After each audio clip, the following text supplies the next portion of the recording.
efectivamente mi nombre es Ramón Mendoza.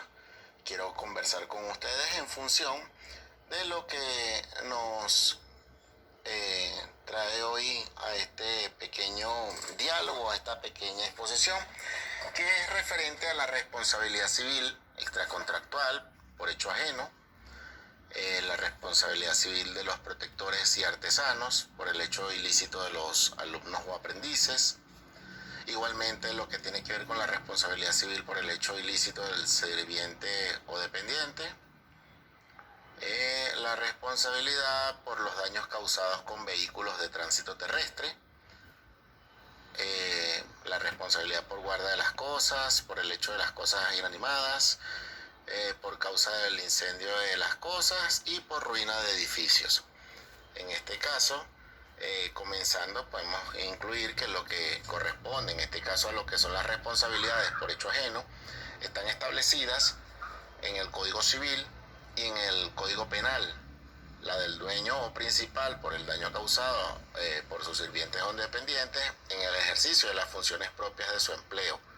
Eso está establecido en el artículo 1191 del Código Civil venezolano, que nos indica que las responsabilidades complejas por hecho ajeno ocurren cuando la persona que está sometida a la guarda, control, de vigilancia o subordinación civilmente responsable comete un hecho ilícito.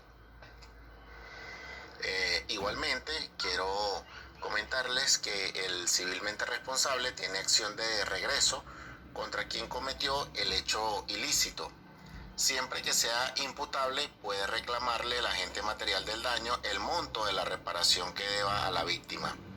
Las responsabilidades de esto, por hecho ajeno en este caso, están establecidas en el Código Civil, igualmente en el Código Penal. Ambos, pues obviamente, la legislación venezolana. El artículo 1190 del Código Civil venezolano, el artículo 114, ordinal 1, el Código Penal, la excepción de las responsabilidades penal declarada, en el artículo 62, numeral 4, pues nos indica que comprende la excepción de la responsabilidad civil, la cual se hará efectiva según la sujeción de las reglas. La del dueño o principal por el daño causado por sus sirvientes o dependientes en el ejercicio de las funciones. Hay que tener esto muy claro, de lo que corresponde a las funciones propias de su empleo, como dije anteriormente, está establecido en el artículo 1191 del Código Civil venezolano. Las responsabilidades especiales o complejas nos dice que por el hecho ajeno ocurren cuando la víctima, en este caso, o la persona, está sometida a la guardia, control, vigilancia o subordinación, que es cometiendo o donde ha sido cometido el hecho ilícito. Es importante mencionar que las responsabilidades por hecho ajeno están establecidas en función de los lineamientos de cada uno.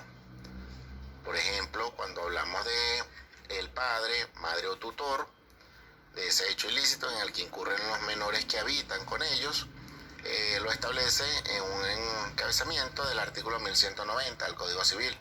El padre, la madre y a falta de estos el tutor son responsables del daño ocasionado que por el hecho ilícito de los menores que habiten con ellos cometieran algún tipo de falta. Igualmente la del preceptor y el artesano por el daño causado por el hecho ilícito de los alumnos o aprendices, mientras estén bajo su vigilancia. Cabe destacar que esto es uno de los aspectos más resaltantes, donde nos dice que son responsables del daño ocasionado por hecho ilícito de sus alumnos y aprendices, mientras permanezcan bajo su vigilancia, como lo dice el artículo 118 del Código Penal, donde también son responsables subsidiariamente los maestros y las personas dedicadas a cualquier género de la industria por las faltas o los delitos en que incurran sus discípulos.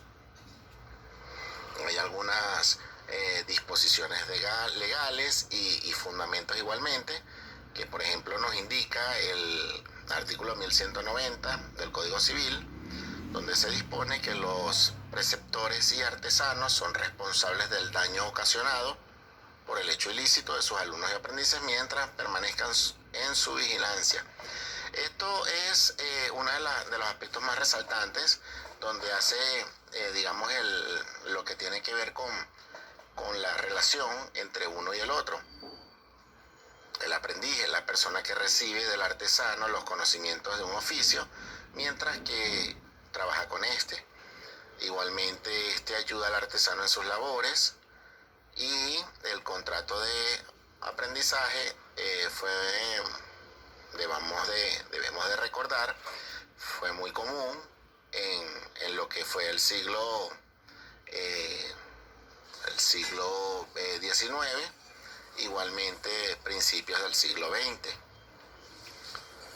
En este caso, la Ley Orgánica del Trabajo regula las relaciones laborales de los menores sometidos a formación profesional. Es importante que nosotros tengamos esto presente, ya que es la forma como hoy se desarrolla generalmente este tipo de actividades.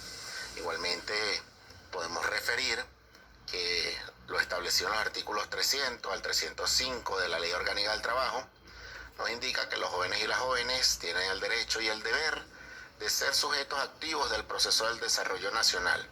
Cuando decimos esto, pues estamos incluyendo que todos los ciudadanos, particularmente pues esta población más activa, tiene el deber y el derecho de formar parte de manera directa, igualmente de manera indirecta, de lo que es el crecimiento y la proyección del Estado, de lo que es la participación solidaria de la familia y la sociedad, en este caso, porque la sociedad va a crear oportunidades para estimular, todo lo que es el aparato productivo hacia la vida adulta, en este caso, por parte de la educación en que ellos están incurriendo, o en este caso el proceso social de trabajo como estudiantes y aprendices pasantes que están desarrollando en ese momento.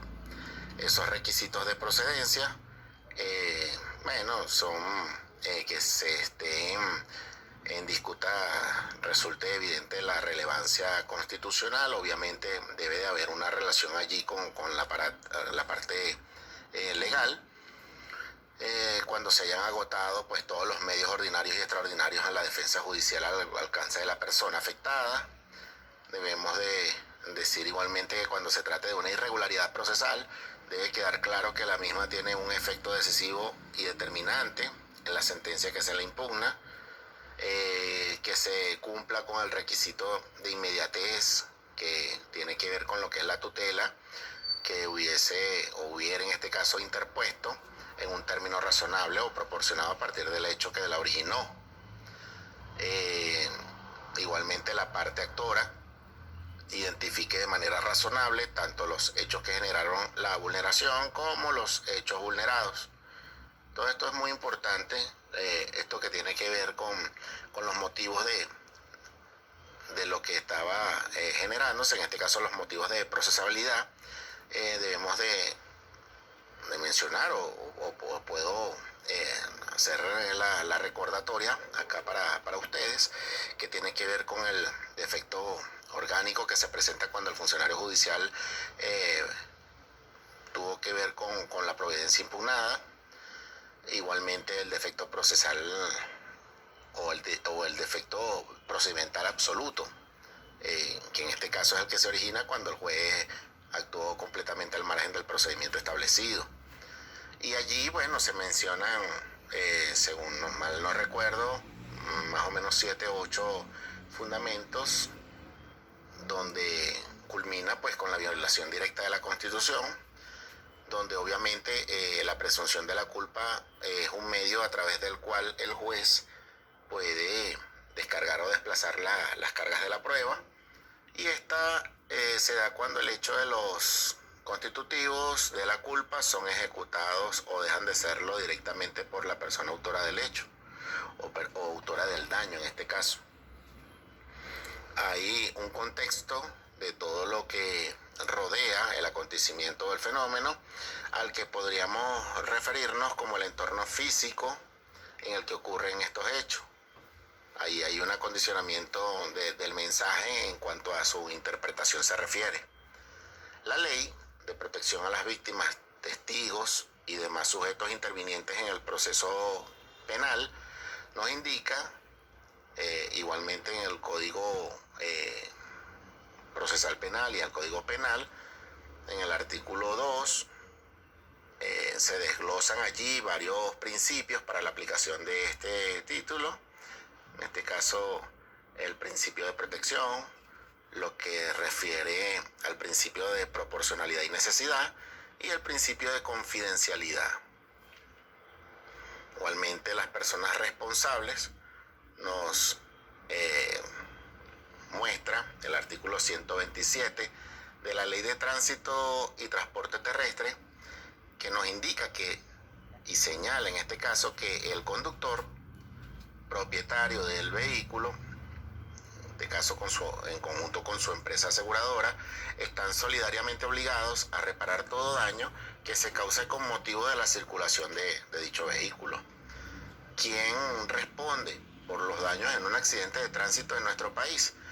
Bueno, los peatones del conductor y los pasajeros en un vehículo a quienes les sea imputable un accidente de tránsito podrán ser civilmente responsables por los daños y perjuicios que se deriven de este. Debemos de recordar igualmente que es la guarda de las cosas. Lo consideramos como el guardián quien ejerce, por sí solo o por terceros, el uso, la dirección y el control de una cosa que se obtiene o fue obtenido en provecho de ella, y el dueño o el guardián no responden si prueban que la cosa fue usada en contra de su voluntad expresa o presunta. Es bastante importante mencionar que la responsabilidad por el hecho de las cosas inanimadas, en este caso el tipo de responsabilidades ha sido desarrollado a partir de una normativa referente a la responsabilidad. Es importante, opino yo, destacar allí en este caso que en el régimen de presunción de la culpa recae sobre la persona que ejerce la guarda del objeto inanimado que causó ese daño. En el artículo 1905 del Código Civil nuestro, el Código Civil venezolano, estipula que el poseedor de un animal o el que se sirve de él es responsable de los perjuicios que éste causara, aunque se le escape o extravíe. En estos casos igualmente no se libera o no es separado de la responsabilidad que esto le genera. En todo caso, esta responsabilidad cesará en el momento en que el daño proviniera de causa de fuerza mayor o de culpa del que lo hubiese sufrido. Allí, bueno, puede haber una consideración adicional allí. Igualmente, las responsabilidades por causa de incendio de las cosas, bueno, según la normativa vigente, nos indica que toda persona es responsable de los daños que causa. Por tanto, este tiene bajo su guarda, al menos pues pruebe que el daño causado o sugerido pues no fue una falta de la víctima en este caso, o por el hecho de un tercero, digamos de causa de fuerza mayor. Y para culminar esta participación con ustedes, quisiera referir la responsabilidad por ruinas de los edificios o en edificios, como se nos menciona en el artículo 1194 del Código Civil, que nos establece que el propietario de un edificio de cualquier otra construcción arraigada al suelo es responsable del daño causado por la ruina de estos, a menos que pruebe que esa ruina, obviamente, pues no ocurrió o no fue, digamos, causada por falta de reparaciones o por vicios iniciales en la construcción. Por ejemplo, que este propietario hubiese tenido intenciones de escatimando en materiales o disminuyendo, pues digamos, la concentración de los mismos o la calidad de estos, pues genere daños futuros. En efecto, las primeras decisiones dictadas por la jurisdicción en función de lo contencioso administrativo referido a la responsabilidad del Estado en este ámbito, en cuanto a lo que tiene que ver con todo lo que es la parte de la fiscalización, se fundamentaron en el sistema de responsabilidad previsto en el Código Civil. Así igualmente la Sala Político-Administrativa del Tribunal Supremo de Justicia, en un fallo que, según mal no recuerdo, me parece que fue del 11 de febrero de 1985, en un caso de unas personas, en este caso creo que de apellido Cedeño, contra el Estado, en este caso, en la representación de la oficina que en aquel entonces funcionaba, como se llamaba CADAFE, que determinó la responsabilidad del Estado y en consecuencia de eso condenó a la República al pago de una indemnización a esos particulares que fueron afectados. Eso también tuvo su base y fundamento en el artículo 1193 del Código Civil, referente a esa responsabilidad civil en la guarda de las cosas. Igual se mantuvo el mismo criterio para casos posteriores. Bueno, por el momento esa es mi participación. Quería conversar esto con ustedes, informarles pues de este material que yo logré documentar e investigar para compartir con ustedes, y bueno, espero que les haya gustado mi intervención. Muchas gracias, buenas tardes.